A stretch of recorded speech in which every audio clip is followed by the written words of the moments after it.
ওরে বাবা, ও ও ও,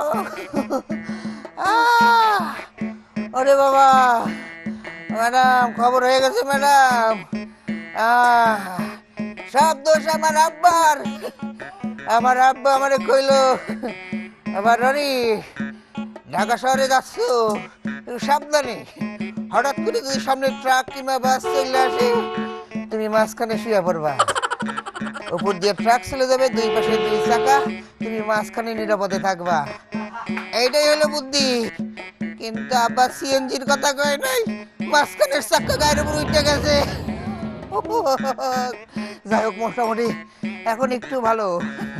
আরো সারা গায়ে কি অবস্থা সেটা একটু পরে বলতেছি, কিন্তু তার আগে শুরু করছি খুদে রসিকরা। এই পাশে আছে কিমিয়া ম্যাডাম, তার জন্য একটু হাত তালি। ম্যাডাম একটু আমার দিকে খেয়াল টেয়াল রাখে, আজকে আমার অবস্থা খুব একটা ভালো না। এই পাশে সরোজের জন্য একটা হাততালি দাও। হ্যাঁ, এই পাশে শব্দযন্ত্র পরীক্ষা একটা বাড়ি দাও বাবা। আসনের জন্য একটা হাততালি। এবার আসছে নবাবগঞ্জ ঢাকা থেকে তনিমা, মা আসো।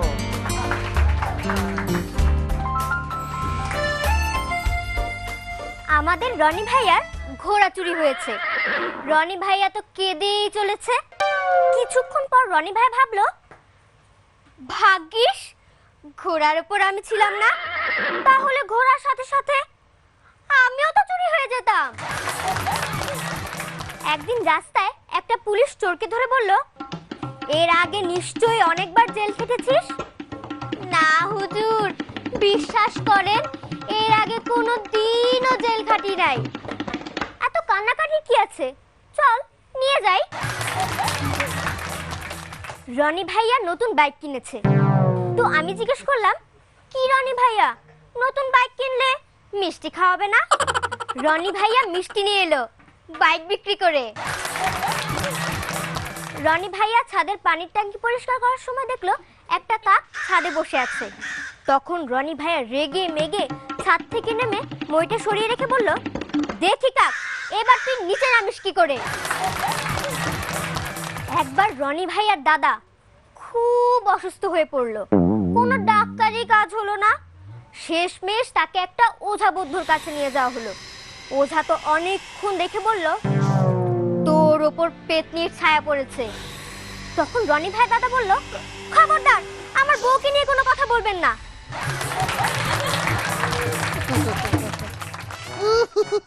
কেমন লাগলো পারফরমেন্স বলো? ওকে, অনেক ধন্যবাদ। তুমি মা ভালো থেকো, আমার জন্য দোয়া করো। এবার আসছে শ্রেয়সী কুষ্টিয়া থেকে, আসো। আমার দাদা দাদির পরিবার খুব সংস্কৃতিমনা, কথায় কথায় খালি গান আর কবিতার ফুলঝুরি। গত ঈদে আমি আমার দাদা বাড়ি বেড়াতে গেলাম। বিকেলে সবাই চায়ের আড্ডায় বসলেন, আমি সেখানে প্রথমবারের মতো চা বানিয়ে নিয়ে গেলাম। দাদা চায়ে চুমুক দিয়ে গেয়ে উঠলেন, আমারও পরানো যাহা চায় তার কিছুই নাই চাই গো, আমারও পরানো যাহা চায়। চাচা বললেন, আমি বিদ্রোহী রণক্লান্ত, আমি সেই দিন হব শান্ত, যদি ভালো করে কেউ চা বানিয়ে আনতো। উদাস মুখে ফুপি বললেন, আবার আসিব না ফিরে বাবা মশাই নিরে, গরম চায়ে মুখ দিয়ে ঠোঁট গিয়েছে পুড়ে। চাচি বললেন, কবিতা তোমাকে দিলাম বিদায়, এক কাপ চা যেন ঝলসানো ছায়। ফুপা গুমরে বললেন, নষ্ট পাতে সস্তা চায়ে মুখ হয়েছে তিতা, কষ্ট চেপে নষ্ট চায়ে মুখ দিয়েছি, কি আসে যায়। তুহিন চাচা বললেন, আমি হয়তো মানুষ নই, মানুষগুলো অন্য রকম, মানুষ হলে এমন চাই চুমুক দিতাম না। মা নরম কণ্ঠে বললেন, ভালো আছি ভালো থেকো, চাইতে চিনি বেশি মেখো, ভালো আছি ভালো থেকো, চাইতে চিনি বেশি মেখো দিও তোমার। মাকে থামিয়ে দিয়ে বাবা বললেন, ভালো মন্দ চিরদিন থাকবেই,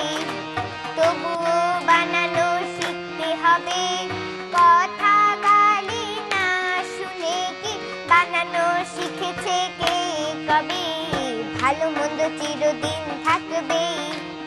লালন ভক্ত দাদি বললেন, সব পাগলে হলো দেখা ঈদের মেলায়, সব পাগলে হলো দেখা ঈদের মেলায়, হলো ঈদের মেলায়। তোরা কেউ দিস না মুখে ওই তিতা চা, তোরা কেউ দিস না মুখে ওই তিতা চা, তোরা কেউ দিস না মুখে ওই তিতা চা। পরিশেষে দাদা অসহায় চোখে আমার দিকে তাকিয়ে বললেন, ওরে অধম, ওরে কাঁচা, ভালো করে চা বানিয়ে আমাকে তুই বাঁচা। আমি বললাম, কেউ বলে চা তিতা, কেউ বলে গরম, চা তো হয়েছে ভালো, তোমরা কেন এত কথা বলো? সাধের চা, চা রে, তোর জন্য এত কথা হলো। অসাধারণ। কেমন লাগলো বলো? আবার দারুণ লেগেছে। ম্যাডাম আপনার কেমন লাগলো বলেন? কেমন? খুব ভালো। এরকম স্ক্রিপ্ট হলে আমরা অনেক মজা পাই, অনেক অনেক অনেক ভালো লাগে। কি বলো? হ্যাঁ, এবার আসছে ফরিদপুর থেকে খেজুরের গুড় নিয়ে আসছে বর্ণা। 1971 সালের ঘটনা। আমাকে রমিজ চাচা সে সময় ফুল বেচতো, তা এক পাকিস্তানি আইসে ফুল কিনবা। তা ফুল কিনতে আসলি সে বারবার কইতেছে, ভাই এ ক্যা ফুল হে? রমিজ চাচা কইতেছে, ভাই এটা ক্যা ফুল? আবার কয়, ভাই এটা ক্যা ফুল হে? রমিজ চাচা কইতেছে, এটা ক্যা ফুল ভাই? আবার কয়, ভাই এটা ক্যা ফুল হে? এই মদনের ঘরে মদন, তোর যে কইতেছি বারবার এটা ক্যা ফুল, কানে যাচ্ছে না? ओ भाई पहले तो कह सकते थे ये फूल का नाम मदन है। একদিন এক চাকরির প্রার্থীর সাথে কথা হচ্ছে এক জজের। তা লিখতে পারেন? লিখতে তো পারি কিন্তু পড়তে পারি না। সে কেমন কথা? লিখতে পারেন পড়তে পারেন না? দাঁড়ান আমি আপনার লিখে দিচ্ছি। তাই কইয়া বিটা খসখস করে কাগজের মধ্যে কি যেন লিখলো। এরপর কইছে, কি লিখছেন? কিছুই তো বুঝি না। ক্যাসার কলাম না, লিখতে পারি কিন্তু পড়তে পারি না। তা সেদিন রেসবিকের বাড়ি আগুন লাগছে, সবাই রেসবিকের বাড়ির দিক যাচ্ছে, রেসবি একা যাচ্ছে বাজারের দিক। এখন এক টাকলু দে তারে কয়, এ কি রে, সবাই তোকার বাড়ির দিক যায়, তুই বাজারের দিক যাস কেন? কাকা কি কব, ঢাকায় থাইয়ে গ্যাসের চুলোয় বেগুন পুরা খাতি খাতি একেবারে অবক্তি লাগে গেছে। বাজারে যাচ্ছি বেগুন কিনতি, ঘরের মধ্যে পুরাই খাবো। ভাইয়া আর ভাবি যাবি সিলেটে। তা ফরিদপুরিতেই হোটেল ঠিক করা শুরু করে দিল। তা এক হোটেলে যায় করছে, ভাই আমরা সিলেটে যাব কিন্তু ভালো হোটেলের সন্ধান জানি না। যাবেন তো এমন কি আছে, কোনো টেনশন নেই, আমরা তো আছি আপনাদের পাশে নাকি। শোনেন, আপনারা রেডি হয়ে থাকবেন, আমাকে বিমান যাই আপনাকে নিয়ে আসবি। বিমান! আমার যে কি আনন্দ হচ্ছে কি কব, আমার নিতে বিমান আসবি। এত আনন্দিত হওয়ার কিছু নাই। বিমান কিরা জানেন? আমাকে ড্রাইভার বিমান চন্দ্র সাহা। কেমন লাগলো তোমাদের? দারুণ হয়েছে। আর এই যে আমার মাথার ব্যান্ডেজটা দেখছো না, এই ব্যান্ডেজটা মাথা কি করে এই সমস্যাটা হলো জানো? কেউ জানো? আমি হাত দিয়ে ঘুষি দিয়ে দিয়ে একটা পাথর ভাঙছিলাম। আমার এক বন্ধু বললো, কিরে বোকা, হাত দিয়ে পাথর ভাঙছিস কেন? মাথাটা কাজে লাগা। তারপর পরে মা। এবার নিয়ে নিচ্ছি ছোট্ট একটা বিরতি।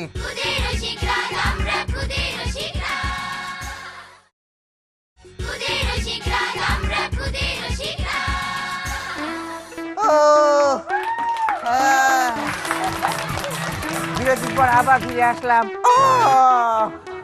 কেমন লাগছে আমাদের অনুষ্ঠান বলো? এবার এবার ডেকে নেবো আমাদের ঢাকার এক বন্ধু, দারুণ এক বন্ধু আসছে, ফাইজা।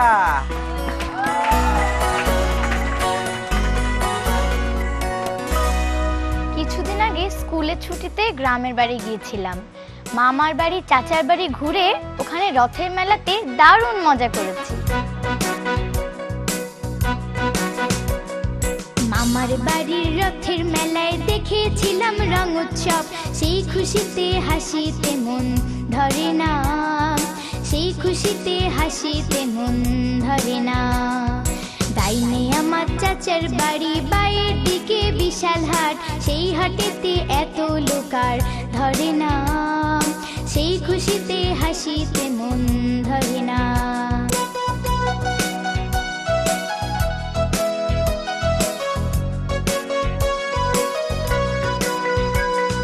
হঠাৎ আমার বোন গিয়েছে, আগে যায়নি কোনোদিন, বোন কি তবে আমার মতো মন করেছে আজ রঙিন।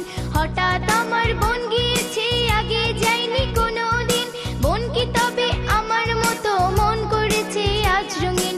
মন রাঙালেও মনে খুশি ধরে না, মন রাঙালেও মনে খুশি ধরে না।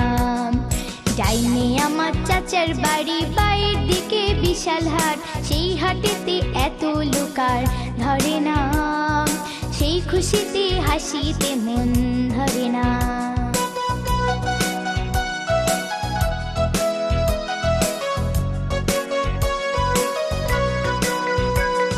সেই মেলাতে পাপড় মেলে, রঙিন ঘুড়ি বায়োস্কোপ, আলতা চুড়ি ফিতে মুড়ি জিলেবি আর মজার পপ। সেই মেলাতে পাপড় মেলে, রঙিন ঘুড়ি বায়োস্কোপ, আলতা চুড়ি ফিতে মুড়ি জিলেবি আর মজার পপ। মজার খাবার খেলেও মন ভরে না, মজার খাবার খেলেও মন ভরে না। ডাইনে আমার চাচার বাড়ি, বাইরের দিকে বিশাল হাট, সেই হাটেতে এত লোকার ধরে না, সেই খুশিতে হাসিতে মন ধরে না। মামার বাড়ির রথের মেলায় দেখেছিলাম রং উৎসব, সেই খুশিতে হাসিতে মন ধরে না, সেই খুশিতে হাসিতে মন ধরে না। কেমন লাগলো তোমাদের বলো? আমারও দারুণ লেগেছে, দারুণ দারুণ দারুণ। এরকম সুন্দরভাবে তুমি গান করে যাবে, তাহলে একদিন অনেক বড় শিল্পী হতে পারবে। কিন্তু রাস্তাঘাট দেখে শুনে পার হবে, তাহলে সুস্থ থাকতে পারবে। এটা কেন বললাম জানো? আমি রাস্তা পার হওয়ার সময় কেন অ্যাক্সিডেন্টটা করেছি জানো? আমি এদিক ওদিক না দেখে আমি রাস্তার একটা বিলবোর্ড পড়ছিলাম এবং অ্যাক্সিডেন্টটা হলো। এবং বিলবোর্ডে কি লেখা ছিল জানো? দেখে শুনে রাস্তা পার হবেন। যা হোক, সবাই সাবধানতা অবলম্বন করবেন। এবার ডেকে নেবো নারায়ণগঞ্জের 2500 থেকে। একটা গল্প দিলে কেমন হয়? আসছে গল্প।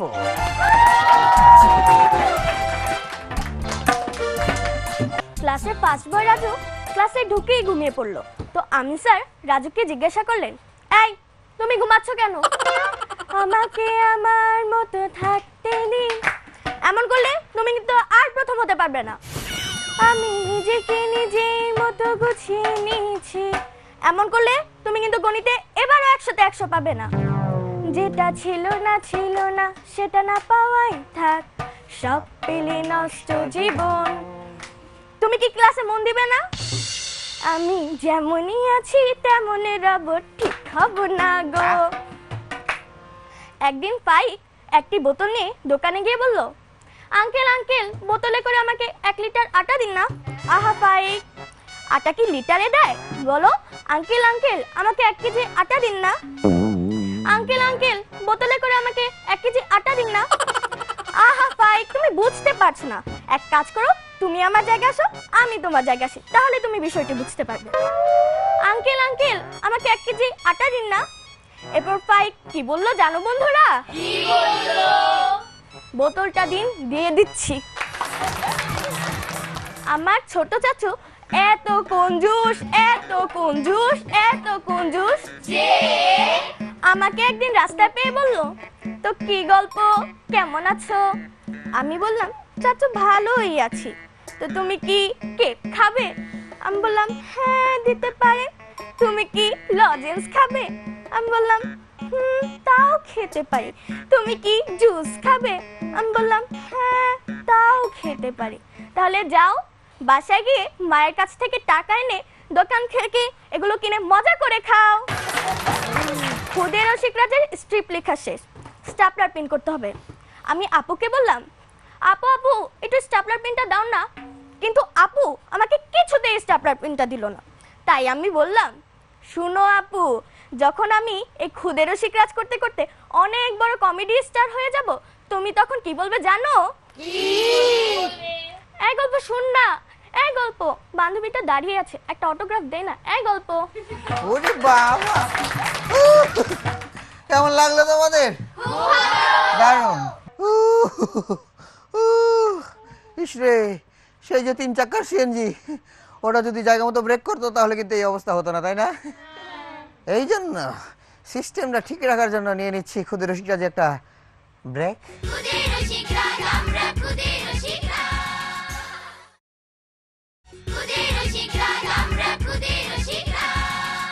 अरे क्या, ओ बाबा रे, ओ মা, ও বাবা,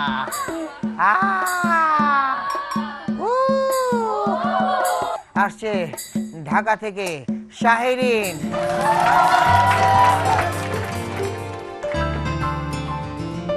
গত জানুয়ারিতে আমাদের ক্লাসে একটা নতুন মেয়ে ভর্তি হয়েছে। আমি তার সাথে পরিচিত হয়ে জিজ্ঞেস করলাম, নাম কি তোমার? মেয়েটি বলল, 9, 10, 11 না।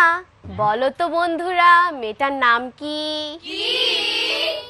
আরে বুঝলে না, 9 যোগ 10 যোগ 11 হলো 30, যোগ না তৃষ্ণা। মেয়েটার নাম হলো তৃষ্ণা। এক মহিলা বাসের কন্ডাক্টরকে বললেন, এই আমি শ্যামলী থেকে নিউ মার্কেট যাচ্ছি, কিন্তু আমি তো নিউ মার্কেট চিনি না। কন্ডাক্টর বলল, ঠিক আছে আমি নামিয়ে দেব। মহিলা একটু পরপর জিজ্ঞেস করলেন, এই এটা কি নিউ মার্কেট? না। আর একটু পর, এইটা কি নিউ মার্কেট? না তো। অবশেষে মহিলা কন্ডাক্টরের পিঠে খোঁচা দিয়ে বললেন, এই এটা কি নিউ মার্কেট? কন্ডাক্টর বললেন, আরে না, এটা নিউ মার্কেট না, এটা আমার পিঠ। আজমত চাচা সাঁতার জানে না, পানিতে ডুবে যাচ্ছেন। এমন সময় তার হাতে একটা মাছ পড়লো। চাচা মাছটাকে ডাঙায় ছুঁড়ে ফেলে দিয়ে বললেন, যা, অন্তত তুই বেঁচে থাক। সুমন কাকু তার বন্ধু রাজুকে বললেন, তোমাকে গত সপ্তাহে যে ছাতাটা ধার দিয়েছিলাম সেটা ফেরত দিতে হবে ভাই। কিন্তু সেটা তো আমি একটু আগে বাচ্চাকে দিয়েছি, সে তো তার ছোট ভাইকে ওটা দিয়ে বাজারে পাঠিয়েছে। তবে তো ভারী মুশকিল হলো, কারণ ছাতাটা তো আমি আমার অফিসে জাহিদ সাহেবের কাছ থেকে চেয়ে এনেছি। আসলে ছাতাটা ছিল জাহিদ সাহেবের মামাতো ভাইয়ের ছোট ছেলে। দারুণ দারুণ, কেমন লাগলো তোমাদের বলো? আজকে প্রথম এখানে, তাই তো? জি। কেমন লাগছে তোমার? আমার খুব ভালো লাগছে। সামনে যারা দেখছে তাদের উদ্দেশ্যে কিছু বলো। হ্যাঁ, এই খুদে রসিকরাজে এসে আমার খুব ভালো লাগছে। বন্ধুরা তোমরা যদি চাও তাহলে অ্যাটেন্ড করতে পারো। আসলে এই প্রথম প্রথম হয়েছে কি, অনেক কিছু ভুলভাল হয়। যেমন আমি একবার বাসে চড়েছি, তারপর বাসের কন্ট্রাক্টর আমাকে বলছে, খবরদার জানলা দিয়ে হাত কিংবা মাথা বের করবেন না, হাত কিংবা মাথা বের করবেন, এটাই বলে। একটু পরে তো আমার চিৎকার, ও মা! কি হলো? আপনি পায়ের কথা বলেন নাকি? আমি তো পা বাইরে দিছিলাম। ওকে, এবার এই মঞ্চে আসবে আর এক বন্ধু, আসছে নোয়াখালী থেকে ফাহমিদা। চলে আসো। একদিন খোরাকি রাস্তায় পেয়ে এক চিতা বলল, আজ তো রক্ষে নেই, আজ তোকেই খাবো। ঠিক আছে, খাবে যখন খেও, তার আগে পড়ে শোনাও তো আমার পেছনের পায়ের খুঁড়ে কি লেখা আছে। বোকা চিতা ঘোড়ার পেছনে গেল তার খুঁড় দেখতে। ঠিক তখনই একটা কোষে লাথ মেরে পালিয়ে গেল বুদ্ধিমান ঘোড়া। গায়ের ধুল ছাড়তে ছাড়তে আপন মনেই বলে উঠল, ধুর, পড়তে জানি না, আবার পণ্ডিতের মতো পড়তে গিয়েছি। একদিন সুমন মামা আর ছোট কাকু রাস্তা দিয়ে হাঁটতে হাঁটতে একটা গাছের নিচে একটা পেয়ারা কুড়িয়ে পেল। কার আগে কে খাবে পেয়ারাটা তা নিয়ে তর্ক বেঁধে গেল। সুমন মামা বলল, এটা আমি আগে দেখেছি, এটা আমি একাই খাবো। আর ছোট কাকু বলল, এটা আমি আগে কুড়িয়ে পেয়েছি, এটা আমিই খাবো। শেষে তারা দুজনেই ঠিক করলো, যে আগে পুকুর ঘাটের পানি ছুঁতে পারবে সে একাই খাবে। এই বলে তারা দুজনেই পুকুর ঘাটের পানির দিকে ছুটতে লাগলো। তারপর তারপর কি হলো? ধুর, তোমরা কি ভাবছো তারা দুজনেই পুকুর ঘাটের পানি ছুঁতে পেরেছিল? তার আগেই তো চোখ মেরে আমি পেয়ারাটা খাওয়া শুরু করে দিয়েছি। আরেকদিন আমার ছোট কাকু তার বন্ধুকে বলছেন, জানিস সেদিন এক অদ্ভুত রেস্টুরেন্টে খেতে গেলাম। ঢুকেই দেখি 3টা দরজা। প্রথম দরজায় লেখা বাঙালি খাবার, দ্বিতীয় দরজায় লেখা কন্টিনেন্টাল খাবার, তৃতীয় দরজায় লেখা চাইনিজ খাবার। তুই কি করেছিস? তুই নিশ্চয়ই প্রথম দরজায় ঢুকেছিস। না রে দোস্ত, দ্বিতীয় দরজায় ঢুকেছি, কন্টিনেন্টাল খাবার। ঢুকেই দেখি আরো 2টা দরজা। প্রথম দরজায় লেখা স্পট খাবার, দ্বিতীয় দরজায় লেখা হোম ডেলিভারি। প্রথম দরজায় ঢুকেই দেখি আরো 2টা দরজা। প্রথম দরজায় লেখা নগদ, দ্বিতীয় দরজায় লেখা বাকি। তুই কি করেছিস? তুই প্রথম দরজায় ঢুকেছিস। না রে দোস্ত, বাকি সুবিধা পেতে আমি দ্বিতীয় দরজায় ঢুকেছি। ঢুকেই দেখি আমি রাস্তায়। আরেকদিন বড় মামার হাত থেকে পেয়ারাটা নিয়ে ছোটন কাকু দিল দৌড়। ছোটন কাকুকে ধাওয়া করার জন্য বড় মামাও দৌড়াচ্ছে, ছোটন কাকুও দৌড়াচ্ছে, বড় মামাও দৌড়াচ্ছে। ছোটন কাকু বড় মামাকে পেছনে ফেলে একটা গাছের নিচে একটা পচিকা দিয়ে মুখ লুকিয়ে রাখে। আর বড় মামা যে ওই মুখ লুকিয়ে রাখা লোকটিকে জিজ্ঞেস করলেন, এই যে ভাই, এখান দিয়ে কি ছোটনকে যেতে দেখেছেন? পত্রিকায় মুখ লুকিয়ে রাখা লোকটি বলল, কোন ছোটন? ওই যে বাবলু ভাইকে বুদ্ধু মানিয়ে পেয়ারা নিয়ে চলে গেছে। ওরে বাবা, এর মধ্যে পত্রিকাতেও চলে এসেছে এই খবরটা। কেমন লাগলো তোমাদের বলো? দারুণ হয়েছে। এবার ডেকে নিচ্ছি আমাদের আরেক বন্ধু আসছে মাগুরা থেকে, মুগ্ধ।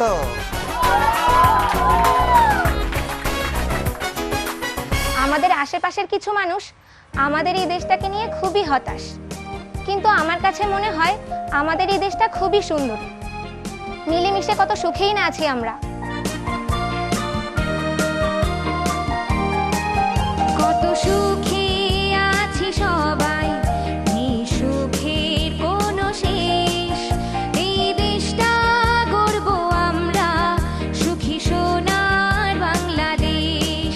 কত সুখে আছি সবাই, এই সুখের কোনো শেষ। এই দেশটা গর্ব আমরা, সুখী সোনার বাংলাদেশ।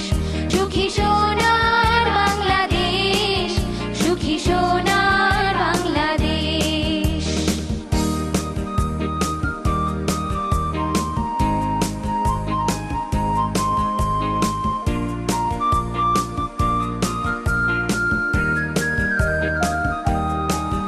আছে সবুজ শ্যামল দৃশ্য, আছে সোনার মতো মাটি। কিছু সৃষ্টি হয়নি বিশ্বে আমার দেশের মতো খাঁটি।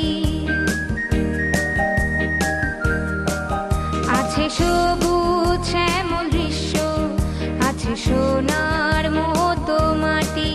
কিছু সৃষ্টি হয়নি বিশ্বে আমার দেশের মতো খাঁটি।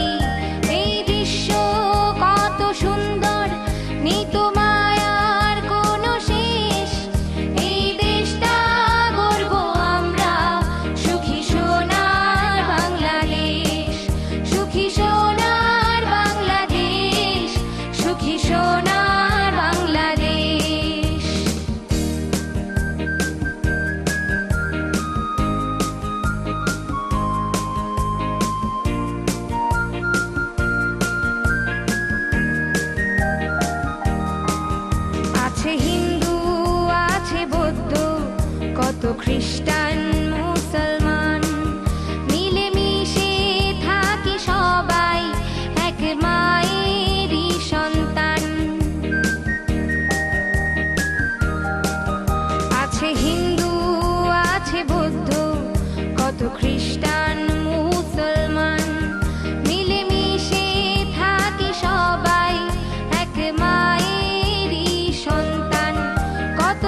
এই গান শুনতে শুনতে এত সুন্দর মজা করেছি, করতে করতে আমার শরীর একবারে ঠিক হয়ে গেছে।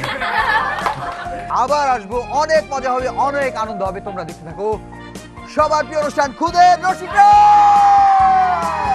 কত সুখী